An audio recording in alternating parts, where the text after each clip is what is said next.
قرآننا نور مبين للعابدين مدى السنين نور على نور لنا درب الساعة. Yaitu berkaitan dengan salat sunat al-awwabin. Apa itu salat sunat al-awwabin? Awwab artinya ruju'. Ruju' ila Allah, kembali kepada Allah. Salat sunat awwabin adalah salat sunat yang dilakukan oleh orang-orang yang suka kembali kepada Allah Subhanahu wa taala. Ketika saya meneliti dalam hadis-hadis Nabi sallallahu alaihi wasallam, Bapak Ibu sekalian, saya dapati ketika diucapkan salat sunat awwabin itu punya dua makna.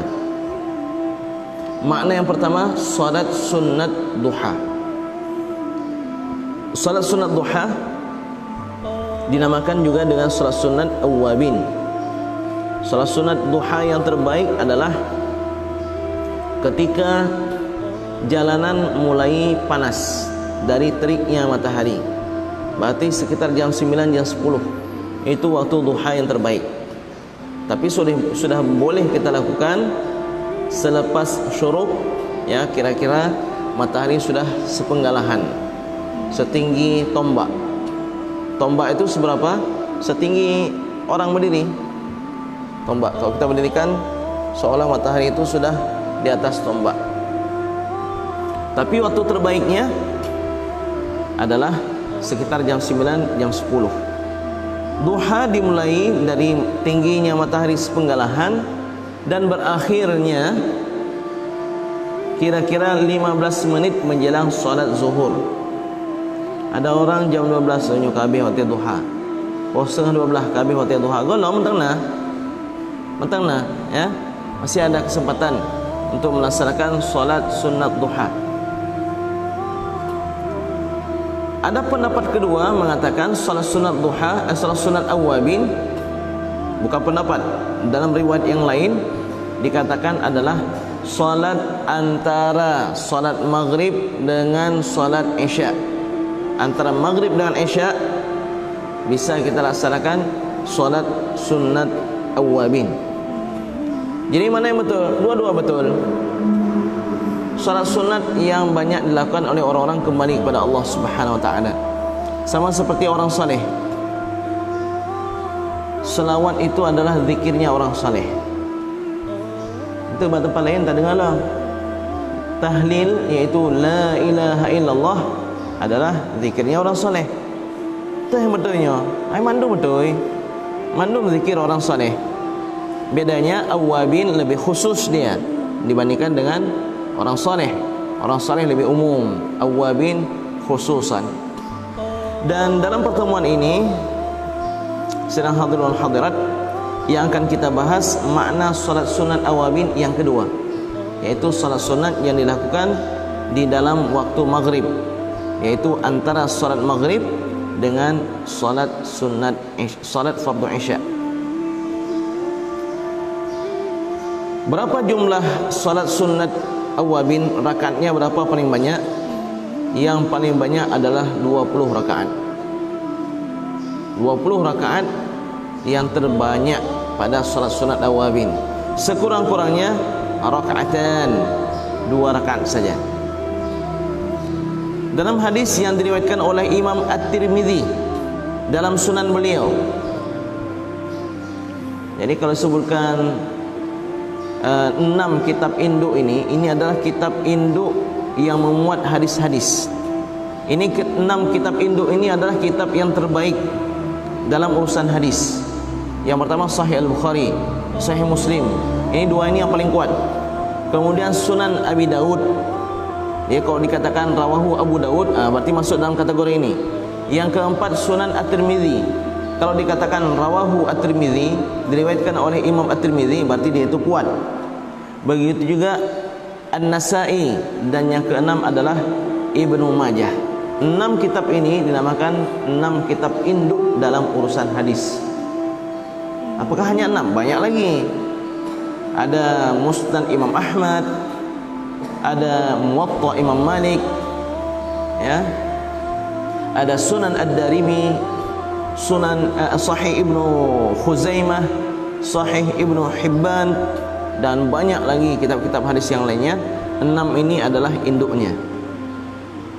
Jadi Imam At-Tirmidzi meriwayatkan, man shalla ba'dal maghribi 20 raka'ah, barang siapa salat selepas maghrib 20 rakaat,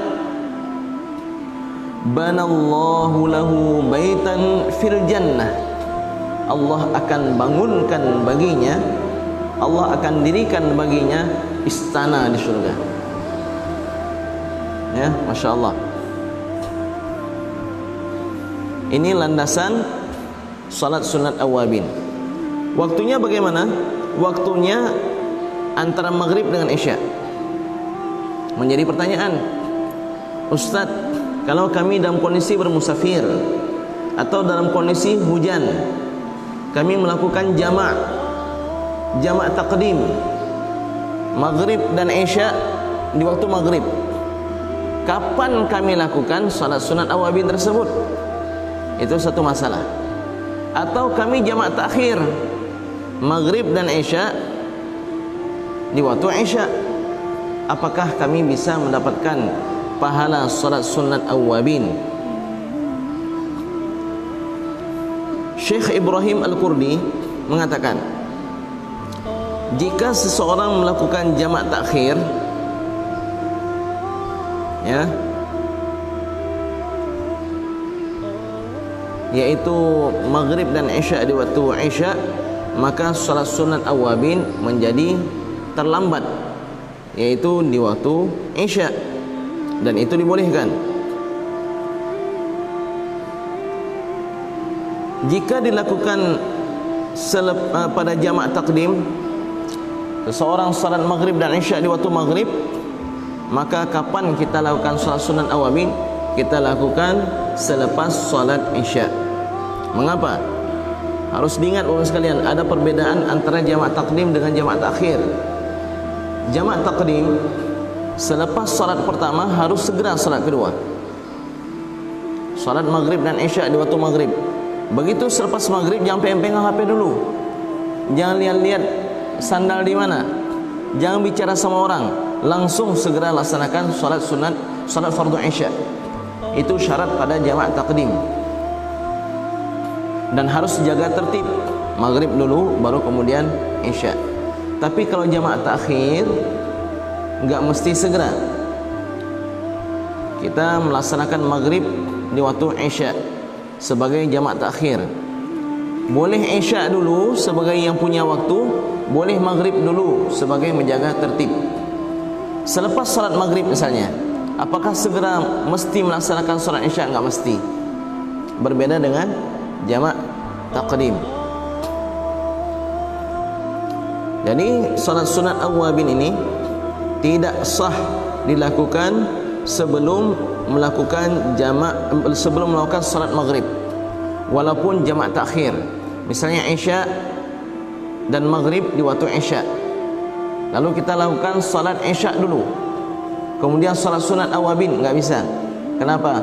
Harus salat maghrib dulu, baru boleh kita lakukan salat sunat awabin, walaupun pada jamak takhir.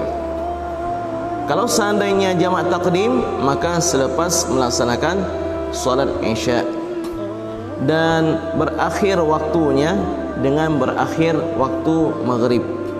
Lalu bagaimana dengan jamak takhir? Jamak takhir kan sudah habis waktu maghribnya, kita melakukan maghrib dan isya di waktu isya. Wa tuqda hina idzin nadban. Kalau begitu diqadha salat sunat awabin pada waktu isya dengan status nadban, sunnat. Ya. Demikian.